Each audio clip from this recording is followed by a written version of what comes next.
Poco de Kevin Levin, que está sentado acá, no sé si lo conocen. Kevin es un amigo, ¿sí? Es un amigo, lo conozco hace muchos años. Es la persona que para mí, yo confío plenamente en cualquier cosa que va a decir sobre Medio Oriente.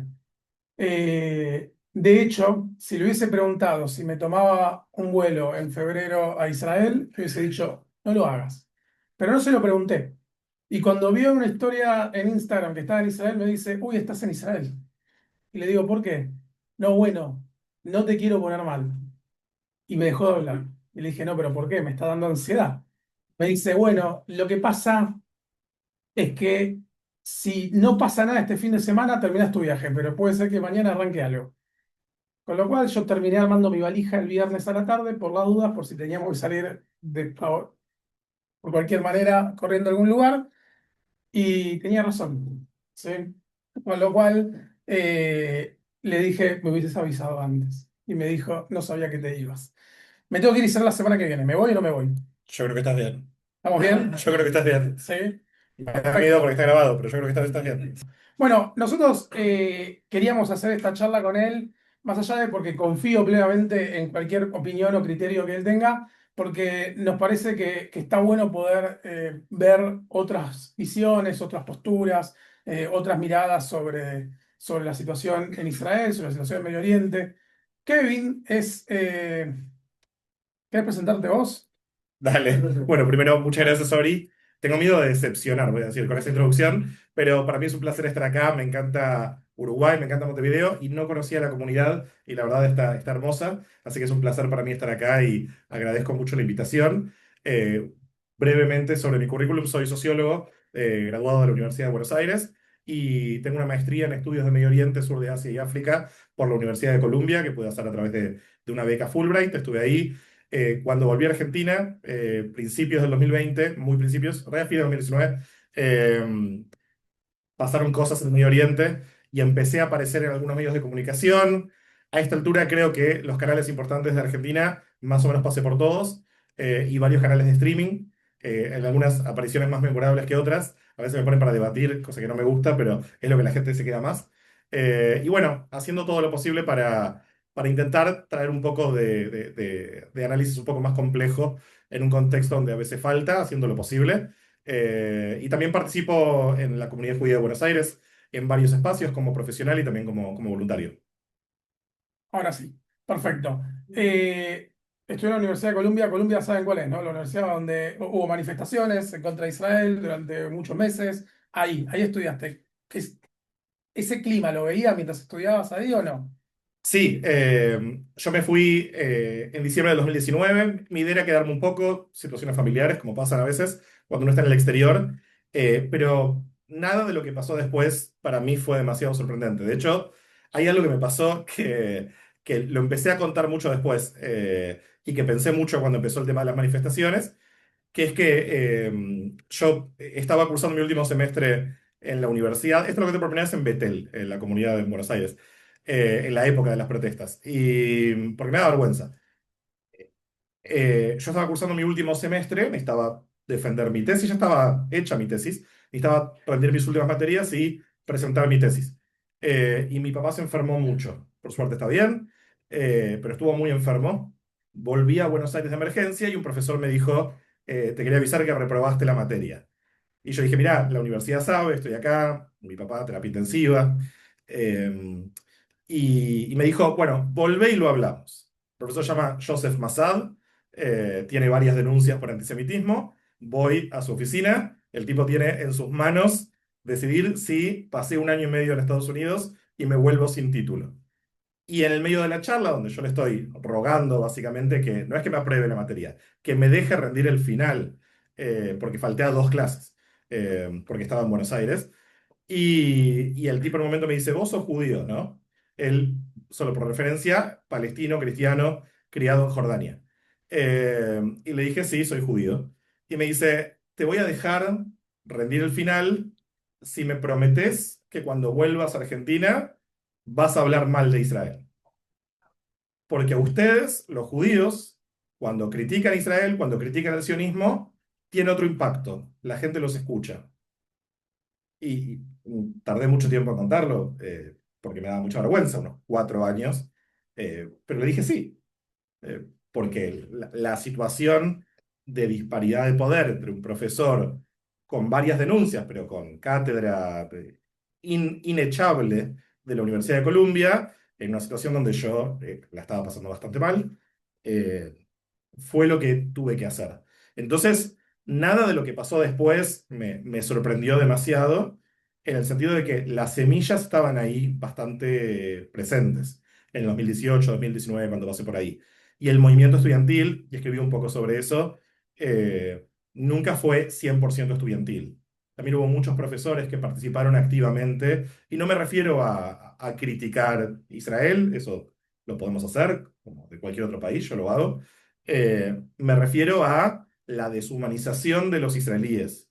Entender que no hay absolutamente nada redimible en la sociedad israelí, que todo Israel no tiene ningún derecho a existir, que todo lo que hagan los palestinos por definición va a estar bien. Voy a dar otro ejemplo, no sé si querías que responda esto corto, pero ya no No, voy a conseguir en ese déjate caso. tiempo. Mi directora de tesis, Dejate un poco el mic. perdón, mi directora de tesis, israelí antisionista, eh, le recriminaban por qué no renunciaba a la ciudadanía israelí. Y ella decía, porque tengo familia, es donde nací, y si no soy ciudadana, capaz no me dejan entrar. Ese era el nivel de crimen. El 7 de octubre del 2023, yo, me cuesta a veces soltar, todavía recibía los mails del departamento donde yo estudié en Colombia, que es el Departamento de Estudios de Medio Oriente, Sur de Asia y África. La boca del lobo, el epicentro de la actividad antisionista en Colombia. Y mi directora de tesis manda un mail diciendo que la población del Medio Oriente está atravesada por dos formas de terrorismo. Esto era el 7 de octubre de la tarde, máximo 8 de octubre de la mañana. Yo estaba muy mal, ya estaba empezando a ir a los medios, estaba sin dormir. Me imagino que no estoy solo en esta situación. El 7 de octubre, yo viví en el kibbutz Jolit medio año, en la frontera con Gaza. Veíamos, vieron, Rafah o Rafiah, era lo que veíamos del kibbutz. Si subíamos una torre, conocí gente que fue asesinada, conocí gente que fue secuestrada. Y me llega este mail diciendo, la población del Medio Oriente está atravesada por dos formas de terrorismo.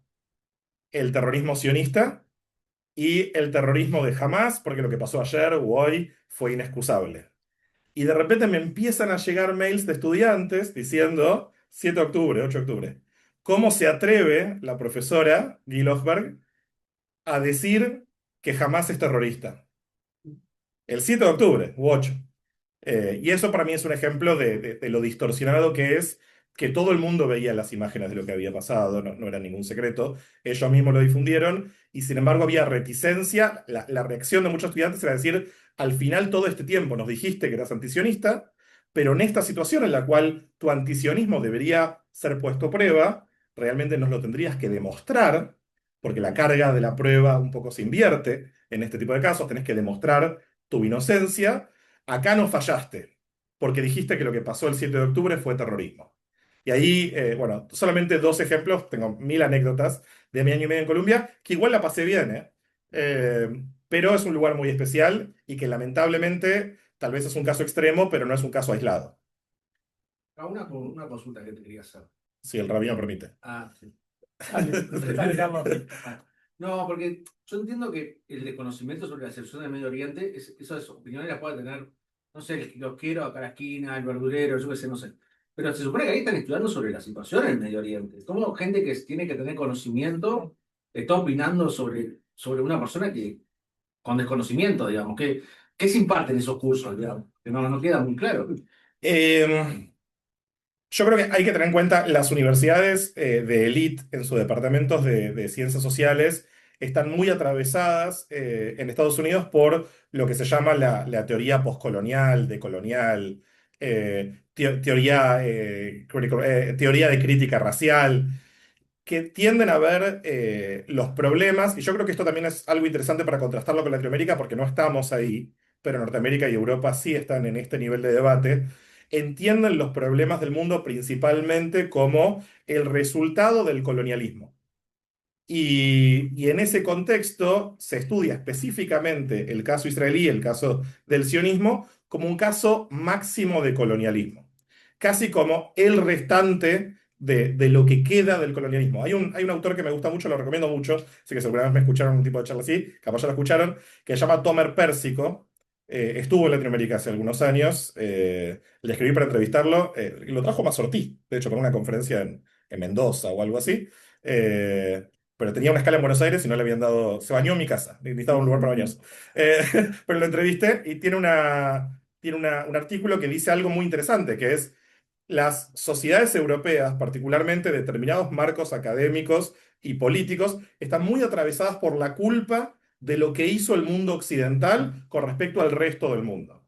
Y la forma más fácil de expiar esa culpa es a través del antisionismo hoy en día.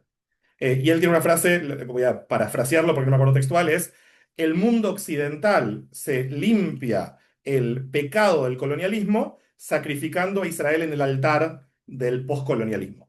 Y esto de vuelta, no me refiero a que Israel sea incriticable o que cualquier crítica a Israel esté impregnada por esto, pero sí me parece que vi una resistencia muy grande a tratar el tema con complejidad, porque eso desafiaba el marco teórico con el cual estos departamentos se fundamentan. Colombia también es el lugar donde nació la crítica al orientalismo. Edward Said, si alguien lo leyó, y yo creo que los lectores de Edward Said muchas veces hablan de un Edward Said que no era real. Edward Said, hacia el final de su vida, acepta que va a haber dos estados. Tiene una postura que muchos de sus supuestos seguidores hoy en día considerarían sionista, porque el debate se corrió demasiado a determinado lado. Y en ese sentido, lo peor que podés hacer es decir que hay israelíes que quieren la paz, porque la teoría en parte se fundamenta en una visión de la sociedad israelí como algo que no termina de ser del todo humano, que no termina de ser del todo legítimo. Y eso lo veo lamentablemente cada vez más en los medios de comunicación, por lo menos en Argentina. No conozco tanto el panorama uruguayo, pero he visto canales a donde ya no me invitan, tipo C5N, no sé si llega a Uruguay, donde analistas del Medio Oriente empiezan diciendo, esto es un pibe que iba a mi primaria, dijo, para empezar, esto fue hace un mes, 2 meses, para empezar a entender lo que está pasando en el Medio Oriente, tenemos que entender que Israel es una tanatocracia. ¿Escucharon ese concepto?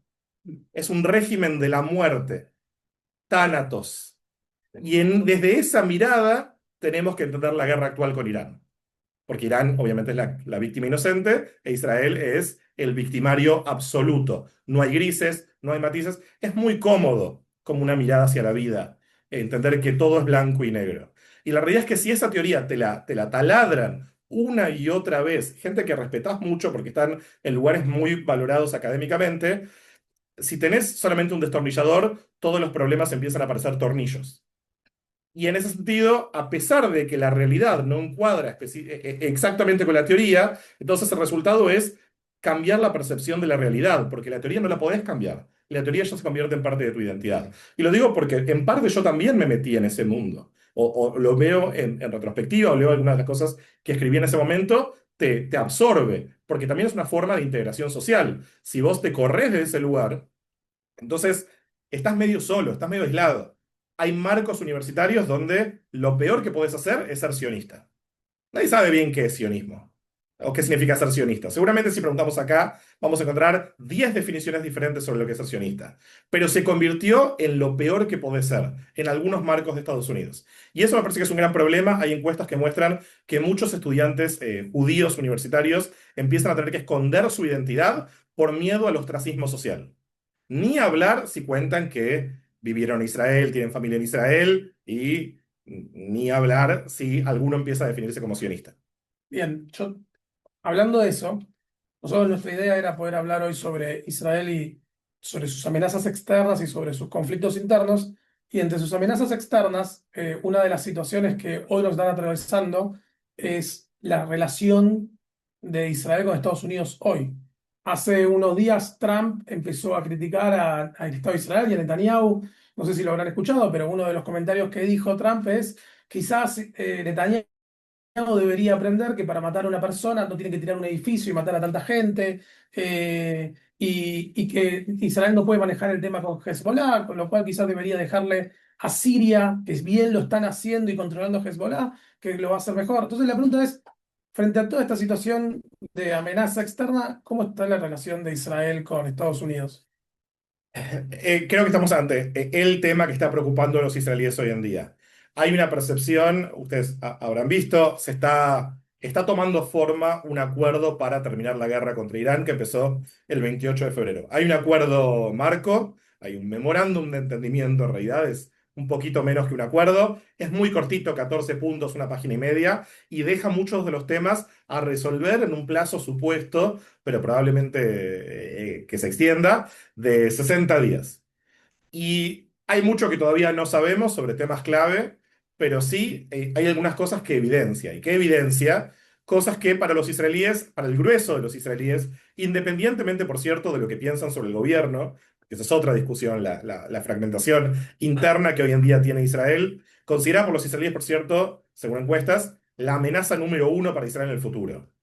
Esto antes de la guerra, pero no Irán, no jamás, no Hezbollah, la fragmentación interna era, al menos hasta el año pasado, la amenaza número uno que preocupa a los israelíes. Y es una sociedad que se fue polarizando. Pero con respecto al tema iraní, parecería que no hay tanta diferencia, independientemente de la preocupación sobre la forma en la que se empezó y lo que se hizo y no se hizo en la guerra, hay una preocupación sobre la relación con Estados Unidos. Y creo que hay muchos motivos fundamentados para tener esta preocupación. Trump no solamente dijo eso, también dijo como sería tonto pensar que bombardeando más lo vamos a seguir, pero el más duro sobre Israel fue el vicepresidente, Vance, J.D. Vance, quien se conoce su amistad con varias personas antisemitas o border antisemitas. Hay veces que se juega una línea medio delicada y que posiblemente sea el próximo líder del Partido Republicano. Va a ser él o Marco Rubio, todo indica eso. Trump a propósito está dejando, porque le gustan los reality shows, va a dejar esto hasta Que que se sea. maten entre ellos. Sí, y aparte porque si ya designa un sucesor, implica que su mandato se está terminando, ya te convertís en lo que llama un pato rengo. Pero la realidad es que Israel hace tiempo perdió al Partido Demócrata.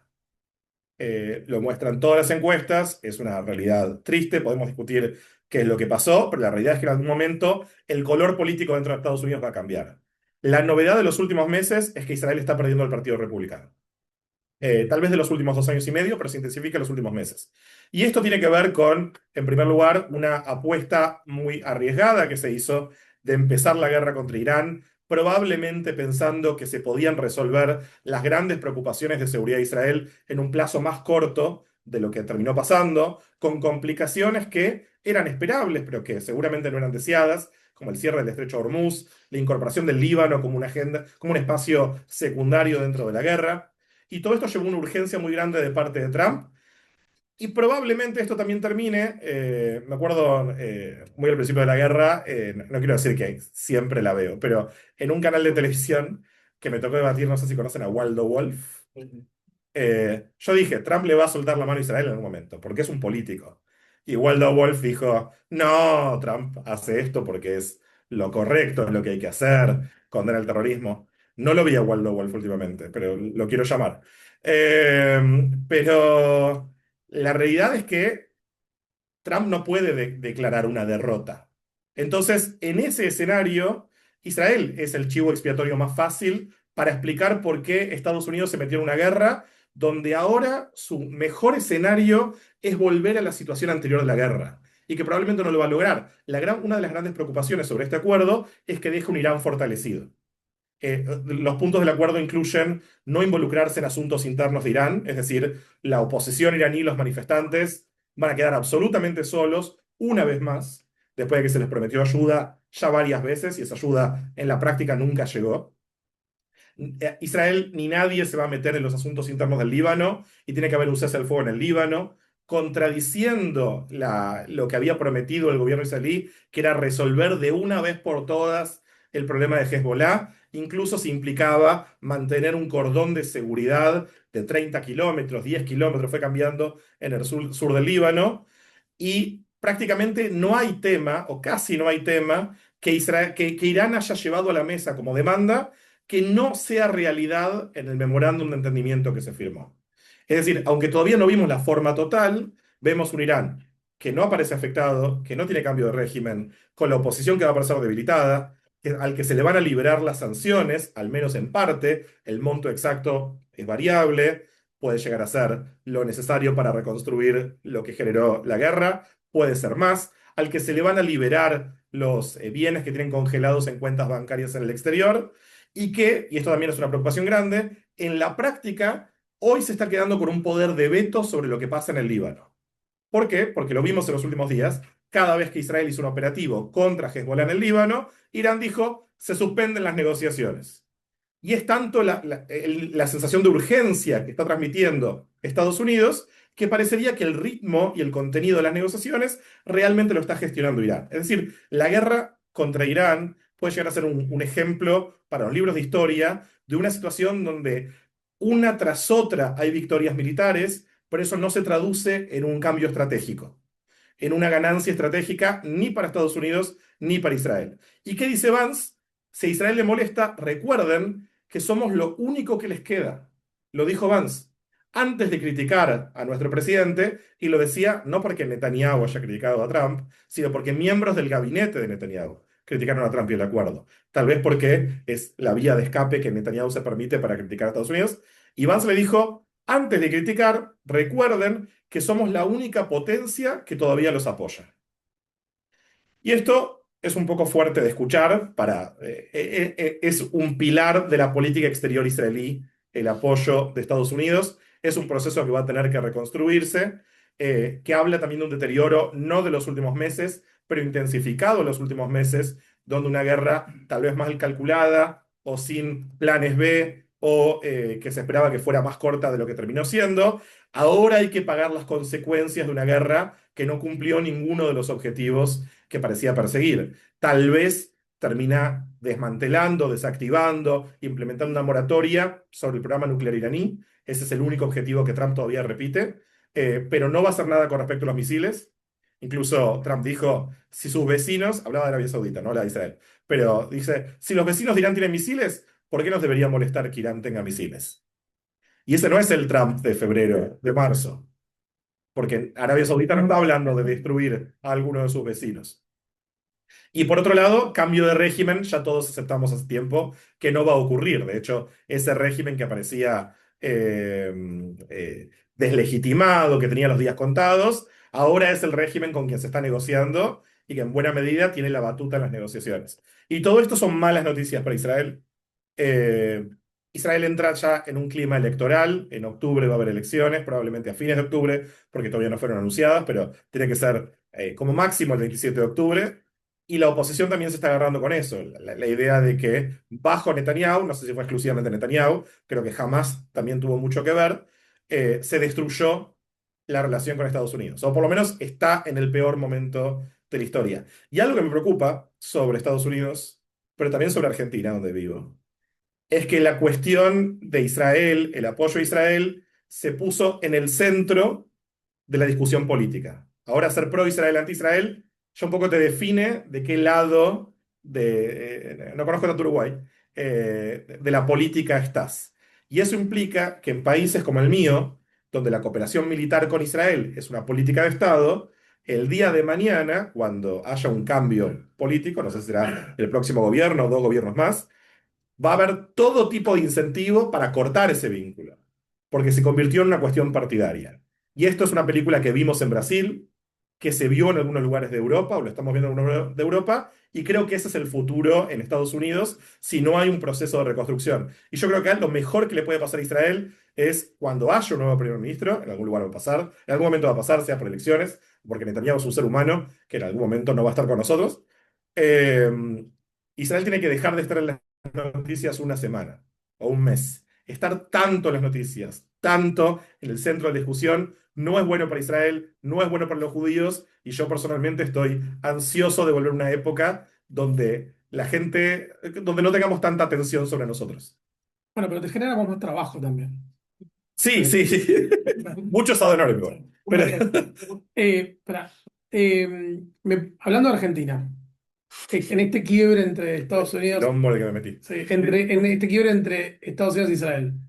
Milei, que dice que va a estar siempre del lado de Estados Unidos e Israel. ¿De qué lado queda? Muy interesante, porque el alineamiento de Milei con Israel, para mí, se define en términos mucho más ideológicos que la forma en la cual se define hoy en día en Estados Unidos. Yo creo que hoy en día Argentina es el país más pro-Israel del mundo, más que Estados Unidos. Lo que pasa es que Estados Unidos tiene cosas reales para ofrecerle a Israel. Presupuesto de defensa, un veto en el Consejo de Seguridad de las Naciones Unidas, apoyo político, el ejército más grande y con mayor inversión que todos los 20 países que le siguen combinados. Argentina es un país periférico. Entonces, el apoyo que podemos dar es un poquito simbólico. Ahora, me parece un triste testimonio del lugar en el que está Israel, que agarraron un país que es periférico, no me duele la autoestima, y como es el país más pro-Israel, lo convirtieron al presidente en la estrella del festejo de Yom Ha'atzmaut, invitado a encender una antorcha, no sé si lo vieron. Eso no es una señal de victoria, es una señal de derrota. Si lo único que tenés para mostrar como victoria diplomática es Argentina, lo digo como argentino, ustedes no lo pueden decir, estás en problemas. Eh, y creo bueno, después podemos discutir cuánto de esto tiene que ver con un contexto global, cuánto con un contexto nacional, pero lo que veo también en Argentina es un ingreso a la conversación mainstream de todo tipo de conspiración, de teorías conspirativas antisemitas sobre el vínculo de Milei con los judíos. También creo que Milei está enamorado, sinceramente, yo no creo que haya conveniencia, creo que le convendría no hablar del tema, o menos. Está enamorado de un tipo de judío que no soy yo y creo que no son ustedes. Eh, pero bueno, encontró en el judaísmo algún tipo de espacio propio que tal vez le faltaba y lo convirtió en política de Estado. Para algunos esto es refrescante, pero yo veo en la comunidad judía argentina cada vez más personas preocupadas por cómo esto se ve del otro lado e incluso dentro de los propios, gente que no entiende ese vínculo y lo ve muy problemático a futuro. Yo me acuerdo que el 2 de abril, el día que se conmemora la Guerra de Malvinas, en vez de subir algo por Malvinas, terminó subiendo algo por la muerte del Rebe. No me acordaba, creo que lo bloqueé. Mira, te doy otro ejemplo. Hay una ciudad muy linda en Argentina que se llama Rosario, no sé si fueron. En Rosario está el Monumento a la Bandera. Y todos los años, bajo Cristina, bajo Néstor, bajo Macri, bajo Alberto, en el Monumento a la Bandera, en Yom Ha'atzmaut, hay una parte donde vos podés poner banderas de otros países. Y en Yom Ha'atzmaut ponían la bandera de Israel. Nunca fue noticia. Lo pueden googlear la comunidad judía de Rosario diciendo en el 2010 hicimos nuestro acto de Yom Ha'atzmaut, izamos la bandera. ¿Cuándo fue noticia? Este año. ¿Cómo los judíos van a agarrar el monumento de la bandera y van a poner la bandera de Israel? Esto es declaración de guerra, es señal de invasión.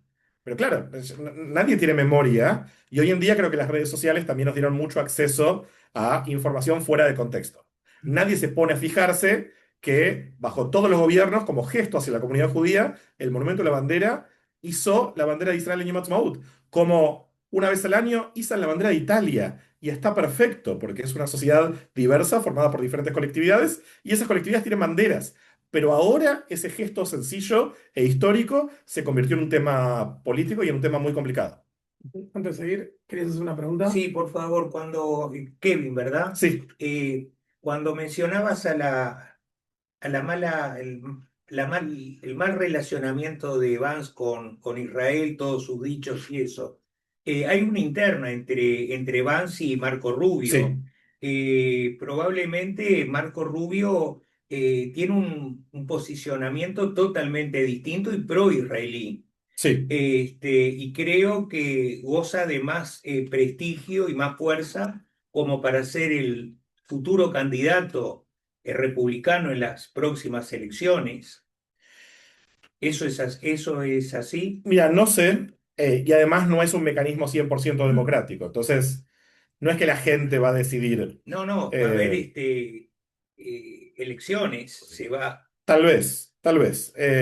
Digo, el Partido Demócrata no hubo elecciones para poner la candidata que tuvieron. Hay un mecanismo un poco opaco y Trump, la voz de Trump va a ser importante y a veces se tira por un lado, me parece que está jugando un poco con la Pero incertidumbre. como que es el Prospera en el caos, cerebro, Trump.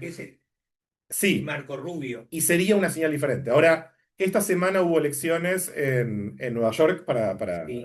la interna demócrata, qué sé yo, y uno de los temas que apareció como tema de campaña fue qué candidato recibía apoyo del lobby sionista, específicamente de AIPAC.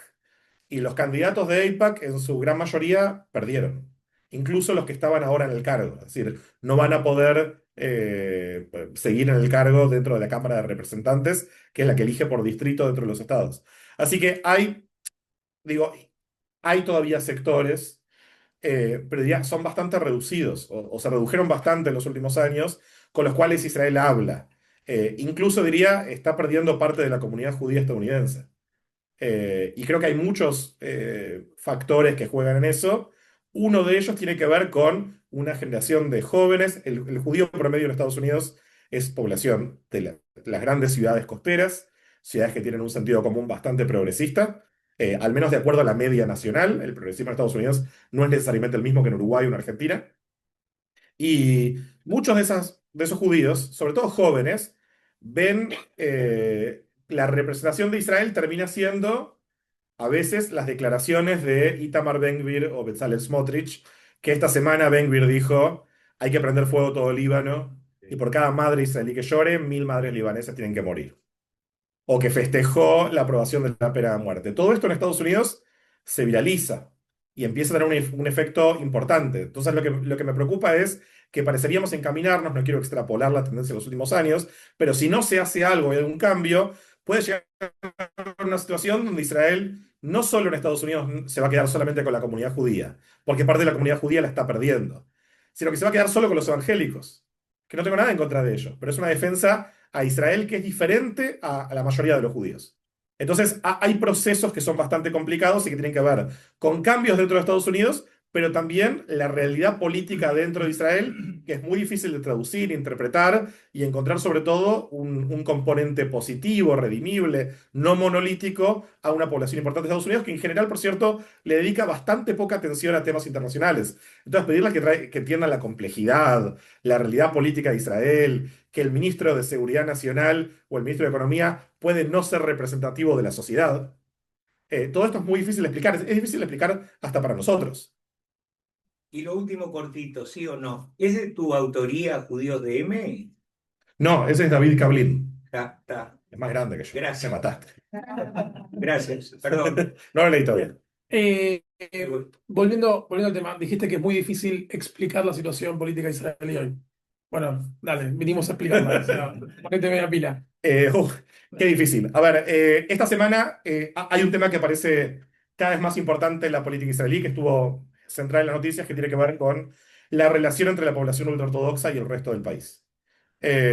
Hubo bloqueos de calles, hay mucha presión de parte de los dirigentes de la comunidad jaredí, mal traducido ultraortodoxo, a mí no me gusta esa traducción porque da la sensación de que hay otros que son solo ortodoxos, ortodoxos light, otro tipo de ortodoxos, pero los jaredim, que tiene que ver con una discusión también sobre su relación con el Estado.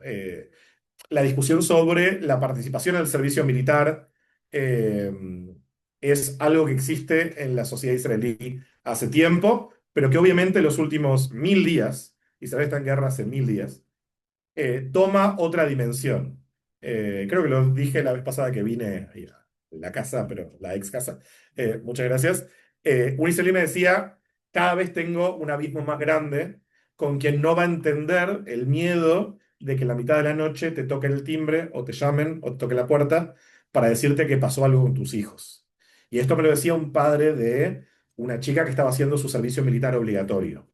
Ni hablar la frustración de quienes pasaron buena parte de los últimos 1000 días en la reserva o que tienen un familiar directo que tuvo que dejar su familia, sus negocios y arriesgarse a una situación donde se entiende que la carga de la defensa del país no está distribuida de forma justa. Eso parece como una discusión, pero es parte de una discusión aún más grande, porque si uno lo piensa, ¿contra quién están protestando estos jóvenes, sobre todo Haredim o ultraortodoxos? Contra ellos mismos, porque ellos son parte del gobierno y nunca tuvieron tanto peso político como ahora. y nunca recibieron tanto financiamiento público como ahora. Y nunca fueron tan influyentes en la definición de políticas públicas, incluyendo políticas educativas, fuera de su propia población, como ahora. Y esto todo tiene que ver con una sensación que tienen muchos israelíes de deterioro de la institucionalidad de los últimos años. Hace tiempo que la política israelí, el principal clivaje de la política israelí tiene que ver con si sos pro Netanyahu o anti Netanyahu. Y las elecciones que se vienen en octubre son en buena medida un referéndum sobre la figura de Netanyahu. Y sobre esto no hay ningún secreto, todas las encuestas muestran lo mismo. La mayoría de los israelíes entienden, independientemente de lo que pensaban hace 2, 3 años, que el tiempo de Netanyahu terminó. Pero si les preguntás a esos mismos israelíes, entre Netanyahu y Bennett, ¿a quién preferís? Ahí algunos empiezan a dudar. Entre Netanyahu y Gadi Eisenkot, el otro gran candidato hoy en día para suceder a Netanyahu, muchos ahí empiezan a dudar. Entonces, la crisis en Israel, la crisis política en Israel, no es solamente una crisis del gobierno, también es una crisis de la oposición. Y si nosotros miramos, hay tres grandes bloques en las encuestas. El bloque Netanyahu, que es principalmente Netanyahu, los partidos del sionismo religioso y los partidos de la población ortodoxa, es mucho más homogéneo que la oposición, que incluye a sionistas, antisionistas y no sionistas, gente de izquierda y gente de derecha, gente que viene más del mundo sionista religioso y gente que viene del laicismo, gente de izquierda, gente de centro y una derecha defraudada con Netanyahu, que tal vez es el sector político que más creció el último tiempo. Gente que tal vez ideológicamente no tiene diferencias con Netanyahu, al menos a nivel histórico, pero considera que él es corrupto, que le hace mal al país, que no es buena la polarización de la sociedad que se vive en los últimos años y lo responsabilizan a él. Hay mil motivos. Esa oposición, para poder formar un gobierno, tiene que unirse, a pesar de las diferencias. Ya hubo una experiencia así, duró poco más de un año, pero también podemos llegar a encontrar una situación en la cual ninguno de estos bloques consigue dejar de lado las cuestiones de egos y de ubicación y de formación de coalición, y es muy probable, diría, que los israelíes terminen votando más de una vez. Para que tengan una idea, en los últimos 7 años los israelíes votaron 5 veces. ¿No se acuerdan de ese periodo de 2 años donde nadie podía formar gobierno y Netanyahu terminaba en gobiernos interinos, débiles? Porque no él no podía formar gobierno, pero la oposición no podía formar un gobierno para reemplazarlo. Pero más allá de los resultados de las elecciones ahora, lo que me preocupa es la sociedad israelí, esto lo dice Ruby Rivlin, expresidente, siempre fue una sociedad tribal. Hay distintos grupos dentro de la sociedad israelí. El gran problema es cuando esas tribus no terminan de construir un puente entre sí. Y eso parece que está en crisis ahora, también acerbado por la realidad de los últimos años. Creo que también hay una crisis muy importante sobre la cuestión militar o la cuestión de la defensa. Esto que les decía de Irán, de no poder traducir victorias militares en victorias políticas, lo vimos también en Gaza. Gaza hoy en día se cumplió la primera parte del acuerdo que se firmó en octubre del año pasado. Todavía no sabemos qué va a pasar con la segunda parte. No hay un orden político nuevo que salga de la situación en Gaza, que es un desastre. El Líbano también en principio. Son todas guerras que no terminan de resolverse. Y sobre esto me parece que hay algo que es interesante, que no es mío. Lo dijo para uno de los analistas más lúcidos de Israel hoy en día, que se llama Nadav Eyal. Lo escribió es una entrevista en el Washington Post que dice: tenemos que cambiar el paradigma. Hasta el 7 de octubre del 2023, que para el mundo tal vez era un episodio más de judíos y palestinos matándose entre sí. Pero dice, no se entiende lo que significó para los israelíes el 7 de octubre, en cuanto a crisis de la identidad, de no sentirse amparados por el Estado, de no encontrar respuestas hasta el día de hoy, porque no hay una comisión estatal de investigación que permita entender bien qué salió mal el 7 de octubre. Pero dice, a partir del 7 de octubre, Israel cambió su cálculo de seguridad. Y la fórmula que más representa eso es la idea de victoria total. Se prometió victoria total sobre Hamas. Se prometió victoria total sobre Irán. Se prometió victoria total sobre Hezbollah. Y lo que él dice es, nosotros siempre supimos que estábamos rodeados de enemigos, pero que no podíamos pelear uno tras otro tras otro. Primero porque ellos son más grandes que nosotros. Y segundo porque incluso porque implica un agotamiento y la sociedad israelí está agotada de conflicto tras conflicto tras conflicto. Entonces, dice, el gran problema es que nos olvidamos que durante mucho tiempo sabíamos que alrededor nos odiaban, pero nos dedicamos a construir. Y la guerra era algo cuando no quedaba opción y que sí o sí se tenía que traducir en una situación superadora. Ninguna de estas guerras, salvo tal vez la ocupación del 60% de Gaza, que es lo que hoy en día tiene Israel, se tradujo necesariamente en una situación donde Israel puede decir estamos más seguros, estamos más legitimados, estamos más asentados o estamos más cerca de un acuerdo de paz. Y esto después de 1000 días de guerra. Y esto me parece que es el gran problema y una de las grandes discusiones implícitas o explícitas que se juegan en la próxima elección. Complicado. Perdón, hablé un montón. Sí. No quiero que se depriman. Cuando vuelvan a su casa, escondan todas las cosas de filo. Eh, Sí, Cuando él nos decía que lo bueno sería que Israel no aparezca en las noticias por un buen tiempo, sería lo ideal, pero creo que es algo que no depende de nosotros, porque cuando ocurre algo en Colombia, cuando ocurre la situación de Libia, siempre termina siendo Israel, o sea, es algo ajeno a la voluntad de Israel. Entonces, en ese afán, que sería lo ideal, ya no por nuestra propia voluntad, sino por lo que nos adjudican de culpa mundial, creo que capaz que la sociedad israelí como que se retrotrae de su necesidad de defenderse, porque tiene miedo de que nos condenen, miedo de esto, y ante tantos temores, creo que también no podría funcionar esos detonantes que son de defensa propia, capaz. Sí, estoy de acuerdo que no depende solamente de Israel. De hecho, diría la deslegitimación de Israel, que hoy en día es más grande para mí que el 2023, o sea, después del 7 de octubre, es una de las grandes victorias de Hamás del último tiempo. Haber logrado dar marcha atrás con respecto a un montón de situaciones que ya parecían asentadas, que es que Israel es un país con derecho a existir y que hoy en día aparece en discusión en algunos marcos de la política y en algunos países más que otros. Estuve la semana pasada en Budapest y estaba lleno de israelíes. Y a algunos le pregunté, ¿por qué hay tantos israelíes? Me dijeron, bueno, es cerca, pero también muchos sentimos que hay lugares donde si estamos hablando hebreo en la calle, en Europa, hoy es un problema. Entonces van a Hungría, donde parece que la gente ama a los judíos y el gobierno es amigo y qué sé yo. Además es muy lindo, vayan si pueden. Eh, pero, pero es un gran problema. Y estoy de acuerdo, no depende solo de Israel. Ahora, es interesante que Israel aparece en todas las discusiones. Hubo elecciones en Colombia, bueno, el candidato es sionista. El Mundial, a Argentina le va bien, Messi es sionista, me enteré.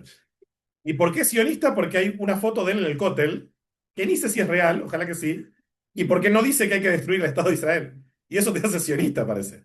Así que a eso me refería, estamos demasiado en el centro de la conversación. Una pregunta.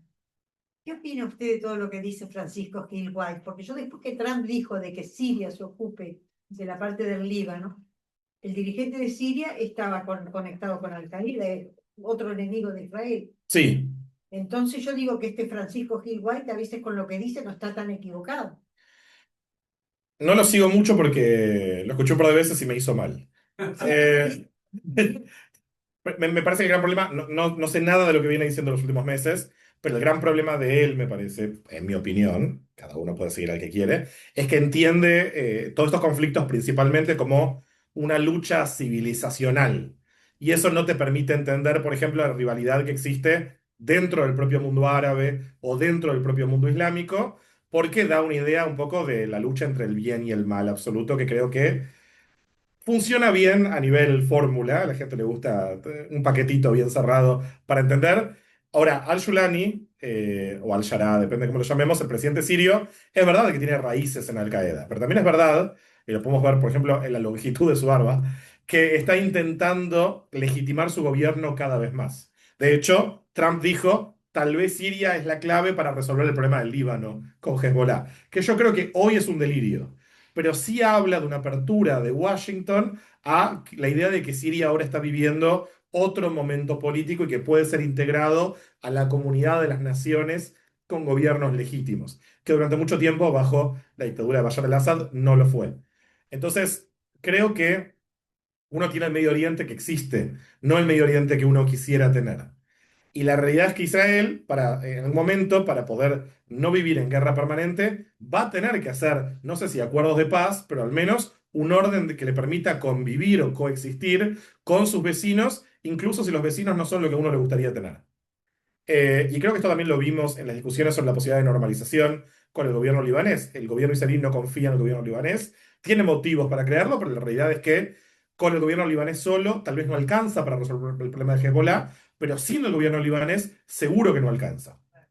Y es un gran problema, implica un desafío, implica también pagar un costo político interno, porque durante mucho tiempo se dijo que no hay con quién hablar en el Líbano, pero la realidad es que un conflicto como Hezbollah, y tal vez en esto hay un paralelo con Hamas, si me preguntas a mí, no hay una solución militar o exclusivamente militar al conflicto, porque necesitas hacer acuerdos que te permitan desarrollar aliados. Ese es un gran problema que tuvo Israel. En esta mentalidad, yo creo, volviendo al tema de victoria total, estaba implícito que Israel libra todas estas guerras solo, o las libra con Estados Unidos, pero sin ningún otro país de la región. Y creo que si tenemos que mirar algo positivo en todo esto, lo que vimos fue una guerra donde Irán cruzó toda línea roja con respecto a sus vecinos. Ahora esos vecinos tienen que convivir con la idea de un Irán fortalecido, o al menos internamente mucho más consolidado en cuanto a su poder, porque tal vez convenía esperar a que la crisis económica hiciera lo suyo en Irán. Ahora se fortaleció y se le da un respiro, pero esos países van a estar mirando a Irán con creciente preocupación. ¿Y qué socio pueden tener que les puede dar tecnología militar, cooperación en cuanto a inteligencia y demás? Israel. Pero si nosotros miramos toda la situación del Medio Oriente como una lucha entre el bien y el mal, que tiene que ver con civilizaciones que están bien y civilizaciones que están mal, Occidente versus Oriente, entonces no podemos ver las oportunidades de todo eso. Y también resultaría muy difícil también entender lo que pasó en los últimos años en la región con los acuerdos de Abraham y demás, con países que, hay que reconocerlo, en muchos casos son dictaduras. Pero bueno, son dictaduras que están dispuestas a convivir con Israel, tal vez no por afinidad ideológica, sino porque lo ven conveniente. Y eso está bien, es una paz fría como la que tiene Israel con Egipto desde hace muchos años. Claro, pero ahora todos esos países del Golfo se van a acercar más a Irán porque se van a sentir abandonados por El Irán que los bombardeó, que les cerró el aeropuerto. Sí, Sí. los bombardeó y todo, pero ahora se encuentran, se encuentran separados se encuentran abandonados por Estados Bueno, Unidos. ese es el gran tema. Estados Unidos ahora demostró ser un aliado no confiable. No Un confiamos. aliado que te va a soltar la mano. Gran oportunidad para China y Rusia, que están viendo todo esto, que creo que estaban deseando que Estados Unidos se empantane un poco más con Irán, pero que también esta situación los deja bien parados para poder decir la política exterior de Estados Unidos sobre el Medio Oriente es un fracaso. Pero yo no creo que llegue a un acercamiento con Irán. Yo creo que incluso países que hasta ahora manejaron cierta cuerda floja en cuanto a la ambigüedad de sus políticas, me refiero a Qatar, por ejemplo, Omán, que intentaron tener un vínculo de trabajo por lo menos aceptable con Irán. Ahora lo podemos ver incluso en la cobertura de Al Jazeera, que es mucho menos pro-iraní, reflejando la postura del gobierno catarí, eh, porque me parece que vieron que hay algo que tiene que ver con la realidad de Irán, que se fortalece en el caos del Medio Oriente. Y países como Emiratos Árabes, incluso Qatar, dependen de la estabilidad del Medio Oriente, porque su inserción pasa mucho más por lo comercial, por lo económico, y la guerra es mala para el comercio. Ni hablar que te bombardeen y te cierren el aeropuerto. Eso es muy malo para el comercio. David, Ahora que habías mencionado el tema de Siria y también mencionaste el tema de los tratados de Abraham, creo que en su momento se llegó por lo menos el rumor a correr de que tenían intención Al-Shabaab de firmar los tratados de Abraham, o dio como ahí a entender que era una posibilidad. En medio de eso, y que además está el tema del conflicto de que continuamente con Siria se está en la situación de los drusos. ¿En qué queda eso? Porque por un lado se coquetea con la idea de firmar los tratados de Abraham, pero por otro lado Israel presiona con que no tomen a los drusos. Sí, y se posicionó como defensor de los drusos dentro de Siria, dando a entender que el gobierno sirio, y hay motivos para decirlo, oprime a los drusos o que es parte de una persecución religiosa contra las minorías no sunitas, de la forma que Bashar al-Assad también perseguía a los sunitas y sobre todo fortalecía a los chiitas. Es un gran problema. Yo creo que ahora está un poco en el freezer la situación de acercamiento con Siria. Hay oportunidades también a futuro, pero me parece que están esperando también qué es lo que va a pasar a futuro con el gobierno de Israel. Siria, una de las cosas que venía sosteniendo históricamente es la idea de devolución de los Santos del Golán. Es decir, Siria sostiene que desde 1967 Israel ocupa parte de Siria, parte del territorio soberano sirio, y era una demanda de mínima para la idea de hacer la paz con Israel. Ahora parece que eso es menos importante, o que estarían dispuestos a algún tipo de entrega simbólica o algún tipo de arreglo de convivencia, porque estamos hablando de un gobierno sirio que está principalmente interesado en legitimarse ante el mundo y sobre todo resolver el problema económico que tiene Siria. Entonces creo que ahí hay una oportunidad, no sé si un acuerdo de paz, pero por lo menos algún tipo de apertura diplomática, pero no en los próximos meses. Ahora, desapareció de la agenda. Creo que desapareció de la agenda porque hubo otros temas que aparecieron con mucha fortaleza, pero creo que lo que va a pasar con el Líbano y que lo que va a pasar con Siria, ahora si la guerra con Irán queda resuelta temporalmente, va a pasar a primera plana de la agenda en el Medio Oriente. Y que ahí podemos llegar a ver algún tipo de cambio. El gobierno sirio está haciendo todo lo posible, bueno, ustedes recibieron más latón, haciendo todo lo posible para cambiar su discurso con respecto a los judíos e incluso usar la cuestión judía o el legado judío de Siria como trampolín para legitimarse ante los países occidentales. Y es muy interesante lo que estamos viendo. Podemos criticar su sinceridad. Creo que, como todo en la política, no hay que suponer que es verdad lo que nos dicen, pero que puede llegar a haber algunos cambios interesantes y creo que positivos para fines de año o el año que viene. No vamos a hablar de Maslatón porque hace 3 días nos viene pegando en Twitter a los uruguayos. No sé qué problema tiene, pero Lucho, allá quería decir algo. No, primero agradecerte porque hayas venido. Vamos, gracias a ustedes. Me quedé pensando cuando dijiste que Irán tiene poder de veto sobre Israel en el Líbano. No, también no se puede mirar al revés, que Israel tiene poder de veto sobre el memorando con sus acciones en el Líbano. A lo que voy es lo siguiente: cada vez que Israel avanza, Irán frena. O cierra o amenaza con cerrar el estrecho. Si Israel avanza y Irán frena, o puede atacar como atacó a sus vecinos, eso no también es un poder de negociación de Israel. O sea, en el sentido de unir a los países amigables, por decirlo de alguna manera. Si para mí está buena la pregunta. La realidad es que Israel no fue parte de las negociaciones. Incluso hay que ver cuánto de esto podemos creer, pero trasciende que Netanyahu pidió ver un borrador del memorándum de entendimiento y dijeron, no, te vas a enterar cuando salga la prensa. Eh, con lo cual es difícil pensar que en la realidad actual Israel tenga algún tipo de veto. Está claro que el Líbano se convirtió en el tablero de disputa. Ni siquiera veto formal, o sea, Israel atacando ya está vetando de alguna manera. Claro, la pregunta es, ¿cuánto Israel puede atacar si, y lo vimos en las últimas semanas, Estados Unidos le impone no atacar? ¿Cuánto Israel tiene hoy el margen? Porque parte digo, Israel, parte el discurso de Netanyahu con respecto a los logros supuestos diplomáticos que tenía Israel es que nunca Estados Unidos e Israel habían entrado a una guerra como socios prácticamente iguales, como fue a fines de febrero y hasta marzo. Eh, la contracara de eso es que Israel se comporta hoy en día, más que nunca en su historia, como un estado vasallo de Estados Unidos.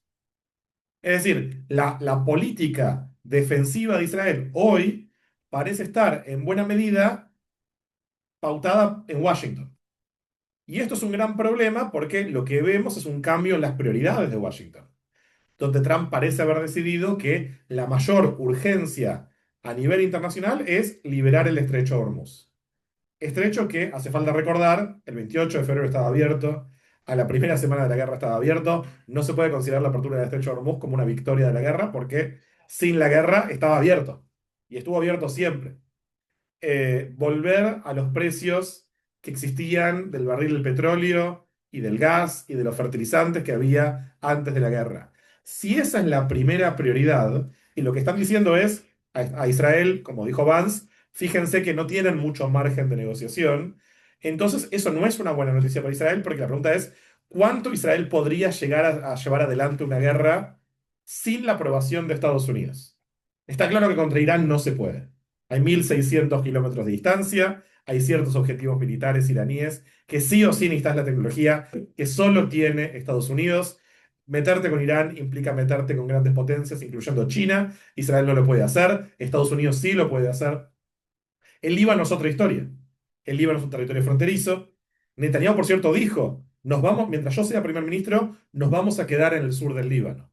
Pero ¿cuál es la situación en el sur del Líbano? Todas las semanas mueren soldados en el Líbano. Esta última semana, no sé, hubo 5 o 6. Soldados en general jóvenes. Soldados que todo el mundo informa están ahí sentados como patos frente al tiro en el sur del Líbano. No pueden avanzar de forma significativa porque eso llevaría a la condena de parte de Estados Unidos y están ahí como objetivos muy fáciles de Hezbollah que encontró una forma de atacar a esos soldados pobres sin ser detectados por los radares israelíes, que son drones de fibra óptica. Y todas las semanas mueren soldados. Entonces, la pregunta es también, ¿cuál es el sentido estratégico de la presencia de Israel en el sur del Líbano si no se puede avanzar? Si Hezbollah está disperso a lo largo del país, Israel no se puede ni retirar ni avanzar. Están ahí. ¿Y eso se considera victoria? Festejaron como victoria recuperar el castillo de Beaufort, no sé si vieron. Fue importante en la guerra en los 80. Hay una película, Beaufort, muy aburrida. No puede ser una victoria. Victoria es, o sea, la guerra es la continuación de la política por otros medios. Se supone que vos salís de una guerra si ganaste con una situación mejor a la que empezaste. Y no veo un escenario en el cual Israel en este contexto puede retirarse del Líbano mejor, porque la presencia de Israel en el sur del Líbano estaba legitimada por la propia población israelí en el sentido de que iba a llevar algo de orden y tranquilidad a los habitantes del norte de Israel. Eso no está pasando hoy en día y es difícil pensar que va a pasar. Entonces, creo que la situación en el Líbano es complicada, no creo que se resuelva a corto plazo y creo que también habla de los grandes problemas que generó esta guerra con Irán. Porque tal vez el margen de maniobra de Israel con respecto a Hezbollah podría haber sido diferente si no se hubiese ido a la guerra contra Irán. Y esto me parece que es parte de las complicaciones inesperadas que Irán consiguió acoplar de forma muy efectiva la guerra en Irán, el estrecho de Hormuz y el Líbano para decir a Hezbollah no lo tocan. Y la realidad es que Irán, si la guerra vuelve, que no es una posibilidad de descartar, Irán está acostumbrado, preparado y la población está disciplinada para llevar adelante una economía de guerra o una economía de resistencia, como dicen ellos. Estados Unidos no. Trump no puede ir a las elecciones de medio término con una crisis en el Medio Oriente, con soldados en el Medio Oriente, que parecería que sería la única forma de generar un cambio de régimen, con el precio del combustible alto. Es decir, la capacidad de aguante de Irán parece ser mucho más alta que la de Israel y la de Estados Unidos. Los israelíes, por cierto, aguantaron la guerra, entendiendo que Irán era la cabeza de ese pulpo que los había afectado. Pero cuando empezó a complicarse y vieron que la guerra estaba afectando a la población civil mucho más de lo que se esperaba, que la guerra se estaba extendiendo mucho más de lo que se esperaba, y ahora que la guerra no estaría terminando de forma favorable para Israel, la situación es muy diferente. Y eso también tiene su correlato en lo que dicen las encuestas sobre las elecciones. Vamos a empezar a responderme más corto. Acá Perdón. nuestro tuitero estrella de la comunidad, Alen Mizrahi, quiere hacer una pregunta. Ah, te sigo. Creo que sí. Música para mi sobrino. No hablaste de Turquía. ¿Qué No. juego está jugando Erdogan?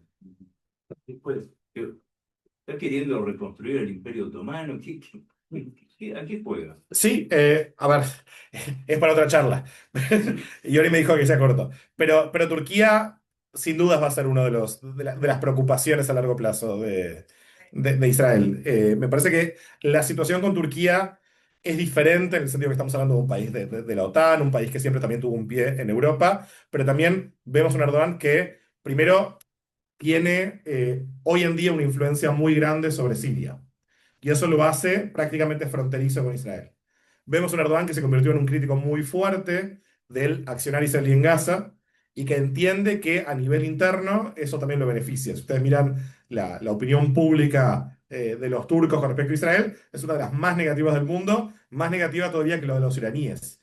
Con lo cual Erdogan tiene, y fue un poco golpeado también en las elecciones internas dentro de Turquía, el tema del antisionismo lo beneficia políticamente en un contexto donde lo necesita. Así que creo que va a ser una preocupación. Turquía, por suerte, no es una parte directa, pero sí lo es Qatar, con quien tiene muy buena relación, de las negociaciones con respecto al tema iraní, donde Qatar, Pakistán están ejerciendo un rol de mediadores, medio interventores, pero sin duda Turquía va a querer hacer un pie en cualquier plan de reconstrucción de Gaza, que todavía no queda claro ni quién va a gobernar Gaza, ni de dónde va a salir la plata para reconstruirlo, y esto es una preocupación muy grande para Israel. El ministro de la Diáspora dijo esta semana que ahora ya el eje chiita murió, que no hay que preocuparse por eso, que permitime dudar, se llama Amihai Shikli, personaje, y que la preocupación grande ahora es Turquía, Siria, Qatar, que lo llamó el eje de la hermandad musulmana. Siria no tiene nada que ver con la hermandad musulmana, por cierto. Eh, pero bueno, es un tema de preocupación, de preocupación al futuro, sin poder profundizar mucho más. Vincent, allá.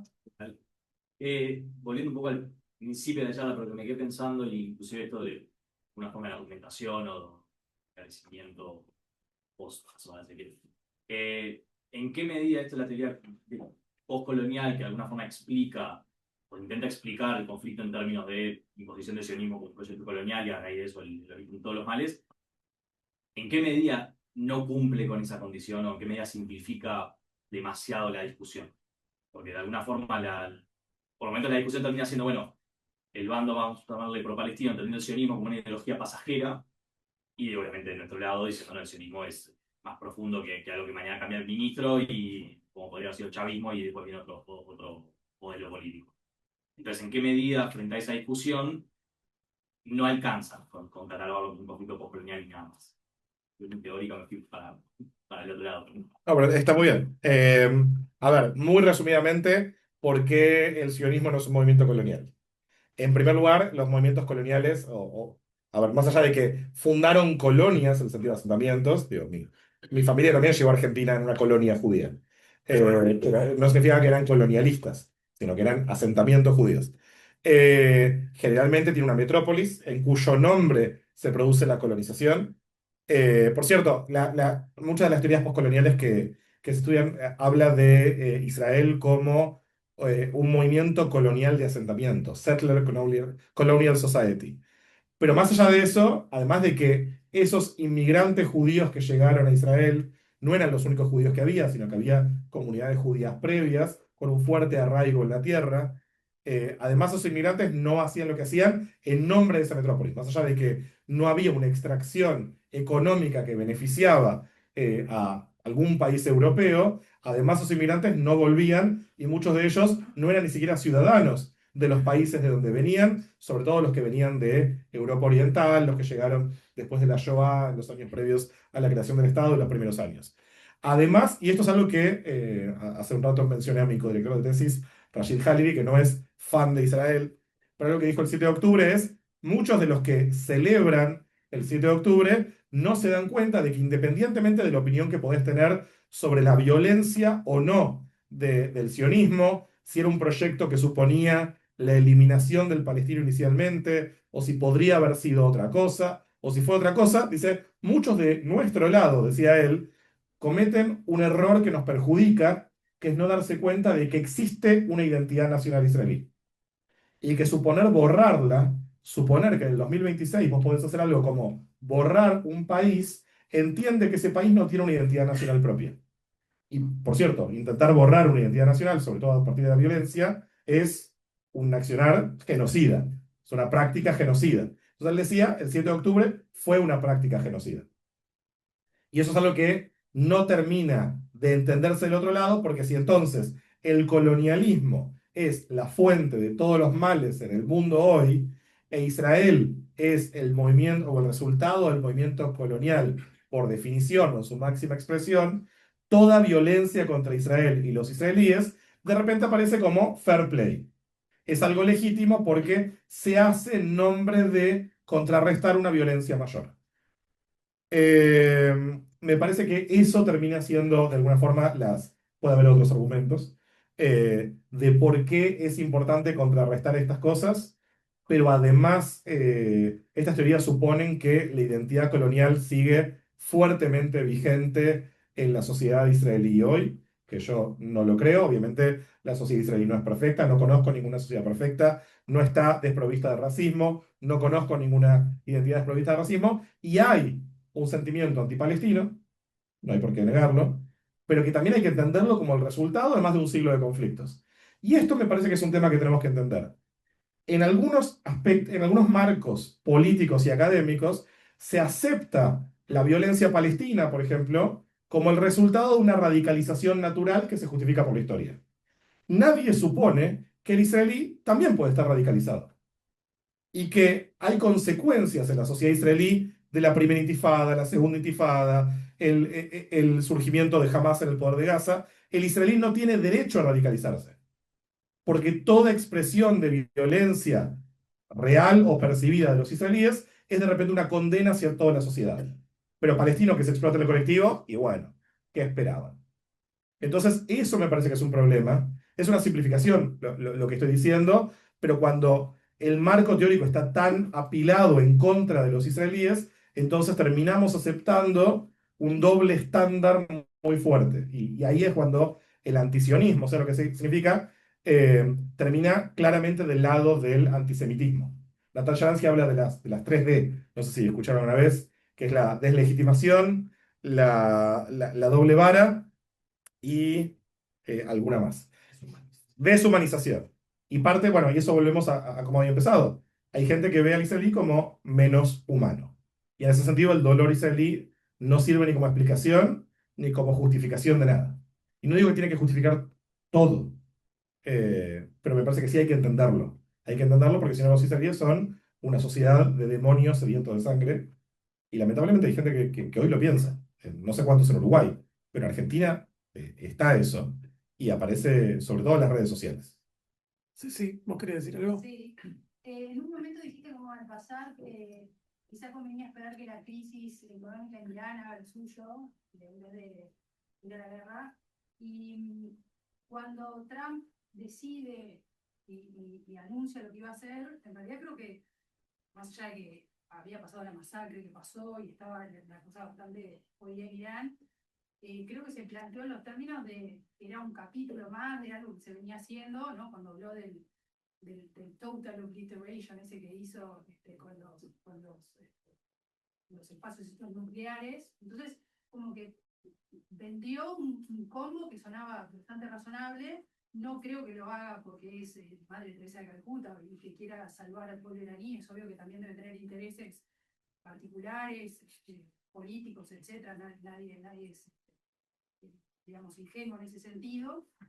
Ahora, lo que me gustaría que me expliques, y capaz que el ejercicio es un poco difícil, es qué película te imaginó él que de alguna manera no le salió, porque hoy estamos por lo menos un poco confundidos con lo que es el MOU y lo que pareciera, me acuerdo que no va a favorecer a las partes, que por el contrario va a fortalecer a alguien que todos entendíamos que había que darle el batacazo final, y que además demostró jugar pocas fichas, pero muy fuertes, como es por ejemplo bloquear el estrecho de Hormuz, que me parece un poco ingenuo no calcular que esas son cosas que se puede, claro, pero el lunes es así también, ¿no? Ah, bueno, pero hace décadas sabía que podía pasar. Exacto, exacto. Está, digo, no quiero seguir, creo que entendiste bien la pregunta. Sí, y es difícil porque implica estar imaginarse salones donde uno no estuvo y estar en cabezas donde uno no está. Ahora, hay un artículo muy interesante del New York Times donde, a partir de información filtrada, intentan mostrar el panorama en el cual se decidió ir a la guerra en los términos en los cuales se fue. Y no sé si es real, pero por lo menos pinta un panorama creíble o verosímil, que es un Irán que estaba en crisis económica, afectado por las sanciones, afectado también por corrupción e ineficiencia económica, que había tenido en enero, acá estamos en febrero, supuestamente principios de febrero, pero hasta enero había tenido protestas en todas las provincias iraníes y había resuelto esas protestas con una fuerte represión, con varios miles de muertos, las cifras todavía están disputadas. En un contexto internacional donde Israel había demostrado también la eficiencia de su sistema de inteligencia, con ataques selectivos en el Líbano, en Irán, había de alguna forma recuperado el prestigio de su aparato militar e inteligencia y que prometía manejar el peso de la guerra en términos iguales con Estados Unidos. Y la idea de que Irán era básicamente un castillo de cartas en el cual si se sacaba una parte, particularmente la decapitación de figuras claves del régimen, entonces todo el resto podía llegar a caer rápidamente. ¿Qué no se contempló? Tal vez la predisposición de Irán de sufrir las propias consecuencias económicas de su estrategia, la disposición de Irán de ejercer algo así como una guerra de desgaste, o al menos intentar jugar un juego de resistencia, extender la guerra lo más posible, entendiendo que el tiempo estaba de su lado, la incapacidad de la oposición de salir a las calles en un contexto de ley marcial y donde todavía estaba el recuerdo, en diciembre, enero, 9 veces Trump dijo a la oposición iraní: no dejen las calles, la ayuda está en camino. Y esa ayuda nunca llegó. Entonces esa oposición, que en su mayoría no tiene armas, salvo los kurdos, que está dividida, que no controla el aparato de represión y que no sabe si no se le va a soltar la mano, no salió a las calles en un contexto de ley marcial con las milicias, la fuerza paramilitar de Irán, que son 600.000 tipos, patrullando las calles. Entonces, la nota decía, bueno, capaz había otras cosas que se podían hacer que aparentemente hasta Israel ofreció, generar un apagón, manejar de otra forma la campaña informativa, pero también hubo un impacto, que era una preocupación desde el principio de la guerra, que era que la guerra podía llegar a tener el impacto opuesto internamente dentro de Irán al deseado. Es decir, convertir la guerra a los ojos del iraní promedio no en una guerra contra el régimen, sino una guerra contra el país. Porque muchos iraníes odien a su gobierno y al régimen de los ayatolás, no significa que sean pro-Israel. Y si Israel los bombardea, tal vez ellos eligen tomar el lado de los ayatolás. Y lo que hizo, tal vez muy eficientemente, el gobierno iraní, y es difícil porque en esos momentos también había un apagón mediático importante, fue nacionalizar la guerra y hacer el efecto de congregarse alrededor de la bandera y recuperar algo de esa legitimidad interna que habían perdido con las protestas y la represión. De vuelta, con el diario del lunes tal vez es más fácil, pero todo parece indicar que Trump imaginaba una guerra corta y una guerra que, de alguna forma, iba a llevar a algo parecido a Venezuela. Y ese antecedente venezolano también fue una parte clave de la decisión. Miren lo fácil que fue, después de años de especular, cambiar el gobierno venezolano, o algo así, tal vez a nivel titulares, en la realidad, tal vez si raspas un poco diferente, vamos a hacer lo mismo en Irán. Pero Irán no es Venezuela, y ahora menos que menos. Entonces, parecería que un poco la complicación pudo haber venido por ese lado, pero es especulación. David, y últimas dos preguntas. ¿Sí? Eh, o sea, ahora, solo en estas la pregunta anterior, surgieron los palestinos en la conversación acá. Yo sé que hoy en día el ambiente, en el estado de ánimo y en la situación y en la discusión israelí, no está el tema palestino. Si hablamos de cambiar paradigmas, de cambiar la forma de cómo vemos los temas, ¿qué potencial tiene resolver el problema palestino para cambiar toda esta situación, para recuperar la credibilidad de Israel y para resolver algunos de los conflictos que hay, por ejemplo, con Turquía, al resolver hablando, o sea, Irán es un tema aparte. ¿Ah? Hoy estamos concentrados, todos nos preocupa Irán porque es lo que se está discutiendo.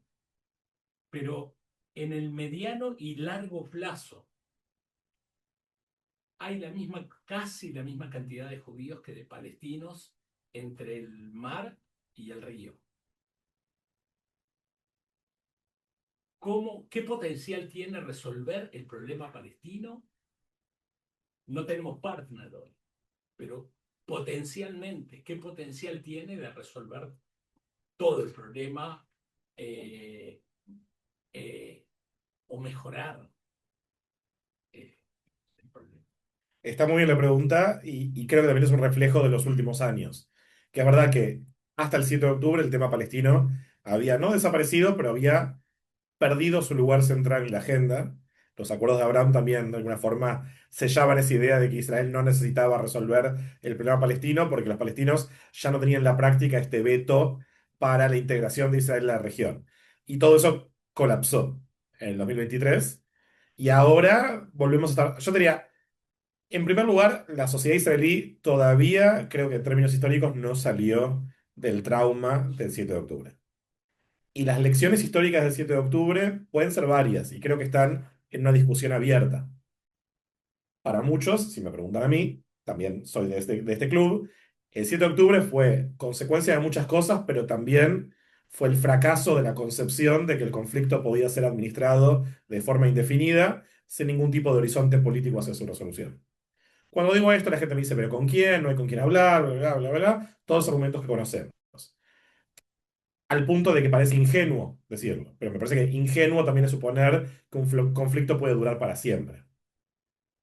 Eh, Otros van a decir, en realidad el 7 de octubre fue consecuencia de que fuimos demasiado generosos con los palestinos y no se tendría que haber producido la retirada de Gaza. Cuando se hablaba sobre la comisión de investigación, Netanyahu, miembros del Likud decían, bueno, que la comisión de investigación investigue, que sea una comisión gubernamental, no estatal de investigación, así la política tenía otro tipo de voz, pero que empiece a investigar a partir de los acuerdos de Oslo. Es decir, para ellos, el 7 de octubre se explica, o hay que empezar en los años 90 con Rabin, con la creación de la Autoridad Palestina, que yo creo que a nivel histórico no se sostiene, pero a nivel político entiendo por qué lo dicen. Pero la realidad es que eran ellos los que estaban en el poder el 7 de octubre, no la izquierda. La izquierda de Israel está muy debilitada, por cierto. Pero antes de resolverlo, yo creo que lo primero que tenemos que intentar o aspirar o rezar, si quieren rezar, es que no empeore.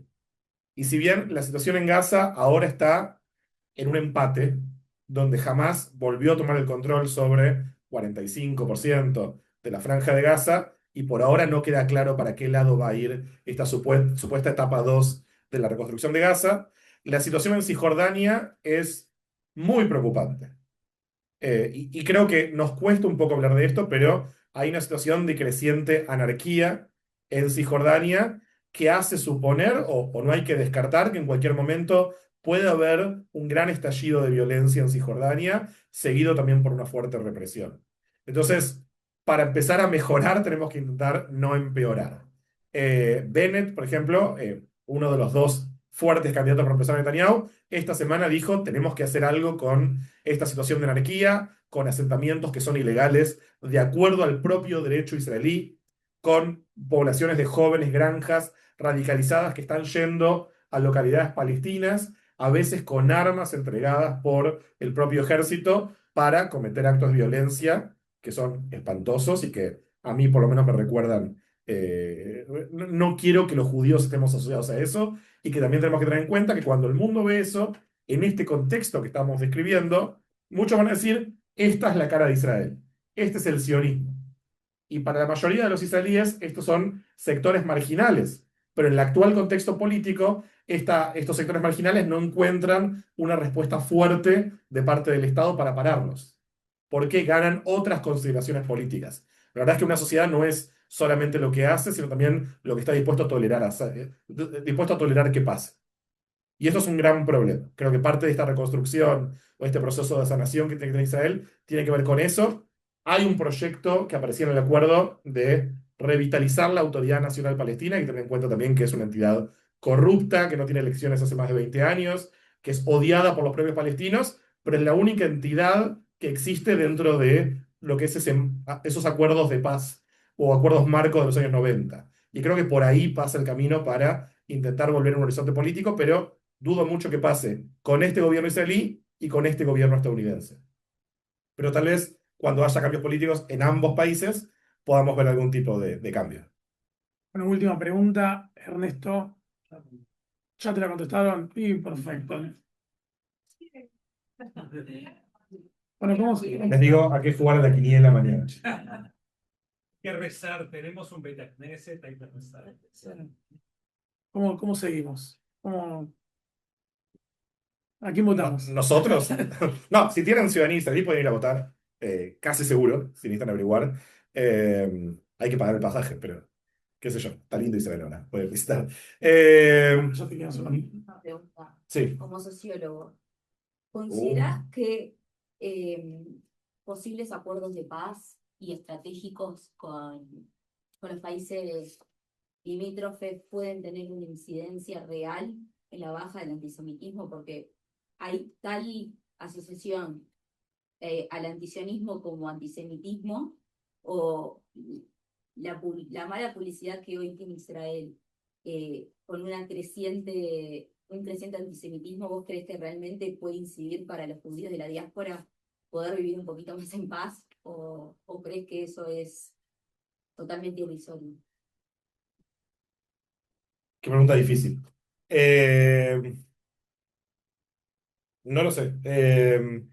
estaba viendo hace poco un podcast de alguien que en Estados Unidos decía la, la percepción, no, era un periodista que muy crítico de Netanyahu y decía, mi generación, un tipo de 60, 70 tal vez, decía, mi generación fue moldeada en nuestra percepción sobre Israel por el terrorismo palestino de los años 70, como la generación anterior había sido moldeada por la Shoah. El gran problema es que hace ya muchos años que Israel es el lado fuerte de este conflicto. Y el lado fuerte trae consigo un montón de dilemas que la impotencia. Yo no quiero que el mundo nos quiera porque somos débiles y porque nos golpean. Me hace acordar a las primeras semanas después del 7 de octubre, donde había una ventana de como querer a Israel o de solidaridad con Israel, que era obvio que se iba a terminar, porque era obvio que se venía una guerra larga y complicada. Entonces, creo que el gran desafío es pensar cómo poder hacer que nos vuelvan a pensar como personas donde no estamos representados tal vez por lo más problemático o lo más difícil de ver dentro nuestro y con nuestro colectivamente. No somos Ben-Gvir, no somos Smotrich, yo diría, pero tal vez acá me meto un lío, no somos Netanyahu. Y eso es muy difícil de transmitir sin ponerse en un lugar de victimización, que creo que ya no sirve porque no coincide con la realidad. Yo creo que hace falta un cambio de aire, hace falta un cambio de cara. Me acuerdo hace unos años decían, la Embajada de Israel decía que había que mejorar el branding de Israel. Había que asociar, que la gente asocie a Israel con el ICQ, con el riego por goteo, por el pendrive. Sacaron esa canción, Israel, Israel, qué bonito es Israel, que convenció a millones de personas. Eh, y claramente no va por ahí. No sé por dónde va, pero me parece que ahora el desafío es que nos vean como seres humanos que también tenemos derecho a estar enojados, a estar traumados. Creo que ese es el gran problema. No sé cómo se hace, si alguien tiene alguna idea, y creo que en parte lo que tenemos que hacer es transmitir esa diversidad que tiene la sociedad israelí, en los marcos en los cuales cada uno se mueve, que Israel no sea reflejado por la violencia de los colonos en Cisjordania o por la percepción real o imaginada de una guerra indiscriminada en Gaza o por la idea de que Israel quiere recuperar más territorio. Israel también es un país real y parece una estupidez pensarlo, pero me parece que cada vez más es necesario aclararlo. Es un país con personas reales, que no son perfectas y que también son producto de la circunstancia en la que viven. No sé cómo hacerlo, pero si alguien tiene alguna idea, con gusto voy a ayudar, pero me parece que ahí tenemos una misión como judíos que vivimos fuera de Israel. Muchas gracias.